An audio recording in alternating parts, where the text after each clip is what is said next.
Online at consumerqb.com. Ladies and gentlemen, welcome back to the Consumer Quarterback Show, www.consumerqb.com. I'm your host for the day, Alex Lima with BlackBelt Fitness and Martial Arts. You can check out my Instagram at BlackBelt_fitness. We just wrapped up with Matt DeMaio, the creator of Be Smarter Faster. He had some freebies for all our listeners. Make sure you check him out. His website, besmarterfaster.com. Coming up next, we have Frank Charles Miranda of FCM Law here in the house, ready to tell us a little bit of his origin story, and we're going to talk about some interesting topics going on here. But before we do, for the Platinum Coastal Elite and Platinum MVP team, we'd like to showcase some of the real estate properties that Brandon and Lindsay have currently available. First one we have is 13906 Bardmore Place here in Tampa, Florida. That's 13906 Bardmore Place, Unit B. It's a 3-bedroom, 2.5 bath. It actually has a 2-car garage. It's 2,093 square feet of living space. That's pretty nice for a unit like that. It's got hurricane impact windows already built in throughout, and the door in the back is also hurricane proof. Hurricane resistant, because depending on the level of a hurricane, how proof are we, right? Kitchen has brand new stainless steel appliances and large pantry. Second floor features a water resistant parquet flooring, which is beautiful. Oversized enclosed air-conditioned lanai with ceramic tile flooring, so you hang it outside on the lanai, and it's air-conditioned, which is amazing here in Florida. It's got a 5-person jacuzzi. I know I'd be throwing parties there. And you have the backyard, which features banana and avocado trees that bear fruit ripe in August. So prime time, 2 of my favorites, banana and avocados, right there in your backyard. And you have a golf course view. So when you're bored, strap that bag on your back and go hit the golf course. That's 13906 Bardmore Place, Unit B, Tampa, Florida. Another property we have is 6504 South Linda Street. That's here in beautiful Hillsborough County. It's 1,900 square feet in South Tampa. Everybody wants to be in South Tampa, right? 1,900 square feet in South Tampa. 3-bedroom, 2-bath, over a 1/4 acre of land, updated kitchen and bath, motivated seller, willing to put up $10,000 towards the closing costs. So they're motivated. They're ready to move on to their next home. So closing costs and the buy down rate, they're willing to work with you. You can check out all of our properties one more time at platinumcoastalelite.com. All right, we're back here in-house with Frank Charles Miranda. My man, how you doing? Alex, I'm doing fantastic. How are you? It's good to see you, buddy. It's good seeing you too, man. How you been? Pretty good. We were talking a little bit off air. This is going to be the best bald guy episode ever depicted on the Consumer Quarterback Show. It should be epic. It's going to be good. Yeah. So Frank Charles Miranda, FCM Law. Educate myself, and I know a little bit of your story, and I know what it is you do. But please, educate me deeper and our listeners as to, the origin and how you, got into what you were doing. Was it always were you always pursuing law, or did we start somewhere else and was like, no, I'm gonna go this path? It's not. It wasn't an epiphany for me. I mean, some people you hear, they get a calling from God or whatnot, and that's their life's journey. I went to Florida State and had a great time, and fortunate enough to be there doing a fantastic run at football. And while I was up there, my father had always been in Tampa politics, still is, probably close to 40 years now, and a lot of his supporters happen to be lawyers. Yeah. And I admired what they did. I admired how they helped their client. And so I always had in the back of my mind that is something I was interested in. And so and after that, I was fortunate enough to get into law school and went to law school. Then after law school, effectively, I went to the state attorney's office for 3 years. And the reason why I went there is because I know you're in court every day. So for every day for 3 years, I was in court. You wanted that experience, getting in there, actually being in court. Absolutely. Yeah. And, tried more cases than most people try in a lifetime. And then got out, and for the last 22 years, had my own law firm, and fortunate enough to represent people regarding real estate matters, contract business disputes, and some wrongful death and serious personal injury claims. Yeah. And so I was looking at my calendar before I got here. I think I have 4 trials scheduled in the next 60 days or so. And so we maintain a pretty active litigation practice. Some people don't, they advertise they litigate, but they really don't. We actually go to court on a regular basis. I have hearings all the time, depositions all the time. And, it's a different type of person, I think, that that can be your voice when it comes to telling your story, and you have to compare that to what the law says mirror those up, and you got to have the advice to know when. I guess when that old country song, you got to know when to fold them and know when to hold them, Yeah, right? that's right. Yeah, And so, when you have a pair of aces, you play them. definitely. I say that all the time. And if I have a pair of aces early on in litigation, I'm going to show them. And that's just my personal philosophy and the way I work. And if it's a good case, let's see where the chips fall. Nice, man. So how many in the firm other than yourself? Like, how big is your firm? We have 12 people, or 10 or 12 people now, I think. And, we have 2 lawyers, a tremendous support staff when it comes to paralegals and law clerks and title closings, which we also do. So real estate transactional work is the other transactional aspect that's not litigation in our firm. That's what we handle. So buying, selling properties, refinancing properties, getting those deals closed for the bank, getting everything properly recorded. That's what we do. I mean, and aside from litigating, we help look at the bigger picture. So if you come to me and say, hey, I'm just going to buy this piece of property, and you explain to me, I'm going to ask questions, what do you want it for? And if it's an investment, we're certainly not going to put it in your own name because that's an asset that someone can take. And so as, unbeknown to you, when you come in there, you get better advice as to how to own that property, what's going to protect you in the event of a lawsuit, how do you shield your other assets from it, and that'll get all explained to you. And so it's kind of like going to the doctor. You help. I'm sorry, real quick. You help your clients with that. You tell them like, well, not too sure. typical, like you have them like form LLCs or whatever. Maybe whatever's the best practice for that specific property. Right. And so just by communicating with your client and just hearing their story and letting them talk a little bit, you can help them more. And how do you help them more is you preserve that asset in the event they get sued. How do you help them more? You avoid probate in case they die. So, everyone initially calls me and says, hey, someone told me I need a trust. I'm like, why do I need a trust? Well, when I die, I want my primary house to go to my only child. So you don't need a trust for that. I said, a trust is going to be a lot more expensive. You can get a life estate where upon your death, it automatically goes to your children or goes to your child. Beneficiary, yeah. Yeah, so you don't have to spend, thousands of dollars on a trust. And so there's practical ways to do things that accomplish the same thing at a much lower price, which is, great for the consumer. And it's great for them, upon the death of somebody because you don't have to go through the expense of probate and hiring another lawyer. Yeah. And so it's kind of like when you go to the doctor, I was going to say, and you're saying, oh, my God, my elbow's really hurting me. And then, the orthopedic touches your shoulder and you jump in pain, and it's not really your elbow, it's coming from your shoulder. That's referred pain. That's the analogy. And so we try to fix it all. Yeah, that's awesome. So litigation, for those that don't understand, can you explain what typical a scenario where your firm would step in for litigation? Obviously, a client came to you for your services, for you to be their advocate, but when you go to fight for them, the litigation process and how something came to the point where it needed to be litigated. Yeah, so depending on the topic, right? So if you're talking about obviously a contract dispute and there's a dispute as the one party didn't act pursuant to the terms of the contract, I've got to see the contract, right? And then you look for supporting evidence. What are the emails between each other? Are there any text messages? I think a lot of people don't realize that like your text messages and stuff can be used against you. So that's still documentation. Watch what you text back and forth. Sure. I mean, the technical term is an admission from a party opponent, right? So if you say something, it can come back and it can be used against you as evidence in court. I mean, before I got here, I was reviewing emails from one party on another in a trial I have scheduled in November. And in those emails, it's my interpretation of those emails that there's an admission as to what exactly I want to prove. And so it's hard to, the other side can try and say that's not exactly what it says. But if you read all of them in content, I think I can make a pretty persuasive argument that's exactly what it says.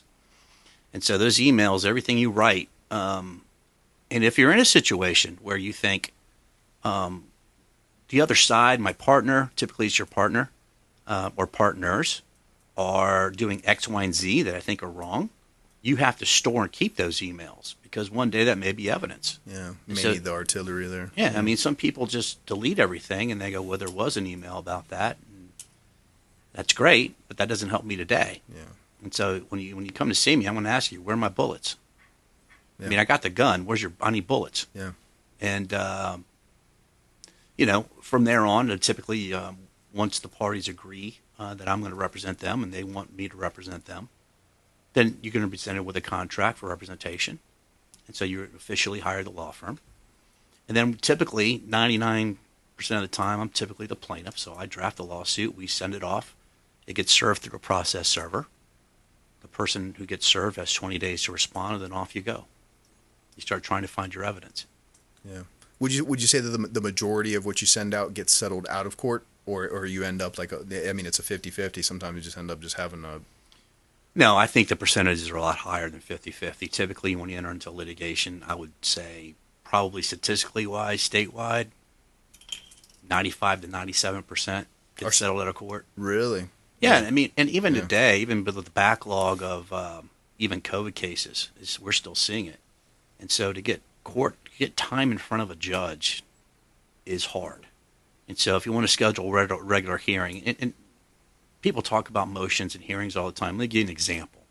A motion simply is one party is asking the court to do something. Okay, I'm having a problem with this. The judge hears testimony, hears argument, and makes a ruling. Typically, it's about, hey, look, I asked the other side, in our example we're talking about today, emails or text messages. Give me all your emails and text messages. They say that they have them, but they haven't given them to me yet. So I want them. I need them. And so those are the kind of things that happen routinely where the court has to step in and look at it and go, why haven't you given the emails and text messages over to the other side? And a lot of that oftentimes can be strategies and tactics as well, right? They want to hold out on making your client or a client one side wants to make the other sweat a little bit or something, or to see if you can. Well, I mean, I'm involved in a case in Miami now where we've asked for videotape. Okay. It involves a serious accident with a tractor trailer, and they've had videotape from inside the cab since the incident happened 2.5 years ago. It took us 2 years to get the videotape. Wow. Now, just from them sandbagging, not getting it, keeping it. Yeah, that's exactly right. You send them an email, there's no response. You call their office, there's no response. When you do get them on the phone, they tell you, yeah, we're sending it. They don't send it. The motives behind that, you can speculate. Right. I mean, I can tell you when I got the video, it helped my case. Yeah. So you can see why it took so long. Well, I mean, it's clear, right? I'm like, well, if the video is good for them, they're going to send it to me right away. Sure. Right? They want me to see it. And so the allegation effectively is this tractor trailer in the middle of the night pulls out on a really 2-lane road in the middle of nowhere. And before we had the videotape, we deposed the driver, and the driver effectively says, yeah, I came to a stop sign, I looked both ways, and everything was clear, and then I turned. Well, when you get the videotape, as he's leaving, another tractor trailer's coming out. He stops. He talks to a friend of his that are parked on the entryway to the business. He's lighting a cigar. He never stops completely. 2 cars zip by him, and as soon as those 2 cars zip by him, he pulls out. I never really see him look right. Yeah. I never really see him for sure. He doesn't stop. And so, and the trailer part of the tractor was painted jet black. It's missing reflectors. It doesn't have lights on in the back. So effectively, my client ran into the back of him. Never saw him. Yeah.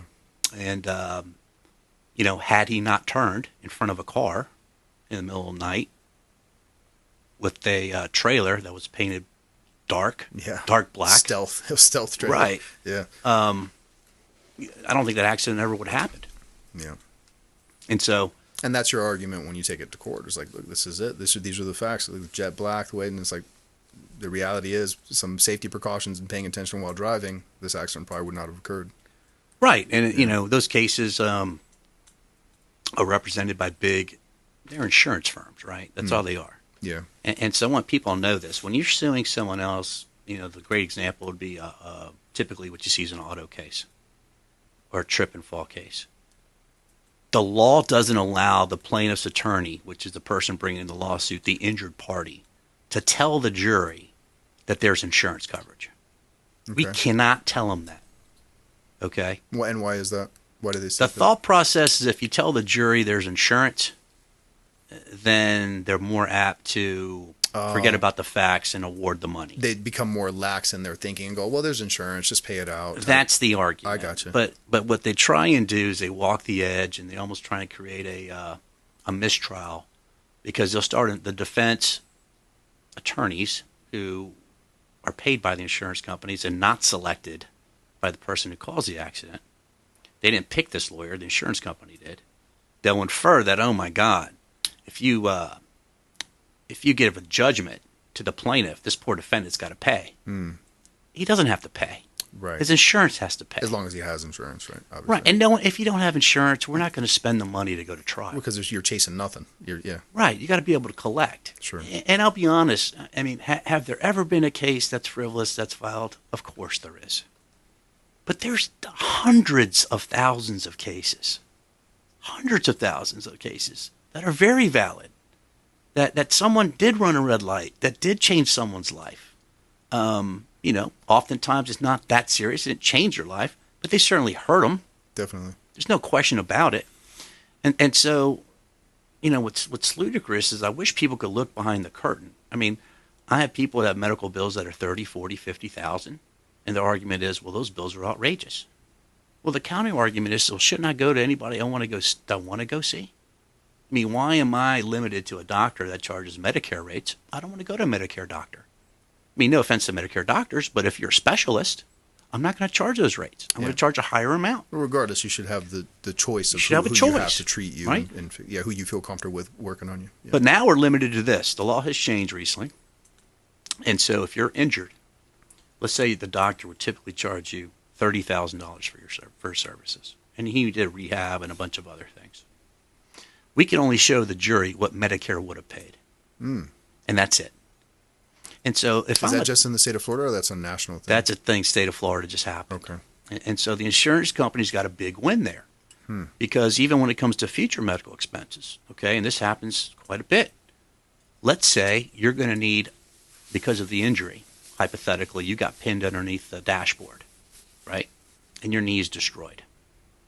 And they rehabbed your knee, and they'll say, you know what, it's good for now, but you're going to need 2 more knee replacements in your lifetime. Knee replacement's not cheap. No.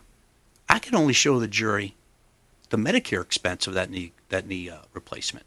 And what Medicare would currently pay, would not even taking into consideration inflation of what it will cost and the whatever down the road. What it will pay today. Wow. Right? Wow. So the amount of the awards are going to go way down. The insurance companies are going to make a ton of money. I'll spin this off. You're talking about my own personal insurance, my home. It went crazy. Yeah. My office building went crazy. Yeah. And they always have an excuse. Well, look at all these storms we're paying out. Insurance companies don't tell us this. Number one, okay? I'm flipping back and forth between auto and property. In the auto insurance world, the state of Florida guarantees an insurance company is going to make money. Okay? They're going to make money. Definitely. It's guaranteed. Number two, let's go to the property side. The property company that's insuring your home or business is backed globally by a network of companies. So the risk doesn't fall on one company. Very low risk, yeah. Very low risk, because it's not all coming out of their pocket. They spread out the risk. Now, if they're not properly run and they don't spread out the risk and you go out of business, well, that's capitalism. You didn't run well, okay? Yeah. But typically, the ones that are around, they're not losing a ton of money. They predict these storms. They know what's going to come. They know what's up. They wouldn't get into the business if they didn't think they were going to make money. It's like life insurance. They know they're going to make money selling life insurance because they're betting you're going to die after a certain age. Sure. Okay? It's the ones that die before they figured it out that they lose money on. They take a hit. But they're still making more because they have really smart people on the other side figuring this stuff out. Definitely. And we're just getting scammed all the time, and no one's stopping them. I know. Stronger regulations do need to be put in place. I was a paramedic for many years, a firefighter paramedic, and I worked in hospital systems too. And I know firsthand what they charge people for things, and it's ludicrous. It is crazy. For the ibuprofen that you would get over the counter here when you run into your local drugstore, that you just pay a couple bucks for the whole bottle, you spend like $200-300 for the 2 that they gave you in house. It's ridiculous. Who's getting the short end of the stick in that whole healthcare? Let's go to healthcare now. The doctors. The doctors have these contracts with these insurance companies, and the amount they get paid per visit is less today than they got probably 15, 20 years ago. Yeah, it's ridiculous. We were just talking to a doctor that we had on the show about that. Well, let's touch more. We're going to cut to a quick break. We're going to touch more on that. We want to stay on this topic. This is good stuff. We'll be right back with Frank Charles Miranda of FCM Law here on ConsumerQB.com. Hey, everybody, it's the captain, Matt Bruce, and you're listening to my buddy, Brandon Rhymes, a consumer quarterback. Sell, Brandon, sell. And we're back. Alex Lima with BlackBelt Fitness and Martial Arts, bringing you the Consumer Quarterback Show. We're going to catch up again. We're jumping back in with Frank Charles Miranda of FCM Law. We were touching on some great topics about, let's be honest, it's a scam. All these insurance company things. I'm not going to say that. Listen, insurance is the reason insurance helps you is like I had a surgery last year. Had I not had insurance, I don't know where I'd be right now. I'd be bankrupt. I'd be doing terrible right now because what they would charge. And they're like, oh, well, you can make payments. Yeah, I'm going to be paying that forever though. Right. But so you do get what you're basically doing is you're buying into a club that gets you a discounted rate when you go to pay for things. That's a way to look at it. I mean, that's an analogy. Because if you have this insurance company versus this one, you're going to pay this rate. So it's whatever club is going to get you the best deal, I guess, But what I don't get is, take any kind of medication. Okay, let's take insulin. Insulin's used by tens of millions of Americans, right? Insulin's been around for 50, 60, 70 years. How can the price go up by 3,000%? That's impossible. It's disgusting. And so it's price fixing. Yeah. When that occurs, people should go to jail. I agree. People should go to jail because you're telling people you either not have a life, skip meals, go get a second job so you can get a shot that's probably worth 50 cents a shot, or we're going to charge you, $1,500 for the month. It gets darker and worse than that. I mean, your asthma medications telling people, hey, if you want to breathe, you got to pay this price. Cancer medications and treatments, life, stuff like that. What are you going to do? Not take it? I mean, but then while you're taking this medicine, the whole time during your treatments, you're thinking, man, I'm going to be in debt forever if I do survive this. And being stressed doesn't help your body to heal either. Oh, not at all. Yeah. So that's about our time, man. Sorry, but this was a great talk. I love talking with you. So FCMlaw.com. Yep. Check him out, Frank Charles Miranda, FCMlaw.com. You can also check him out on the Consumer Quarterback Show website, consumerqb.com.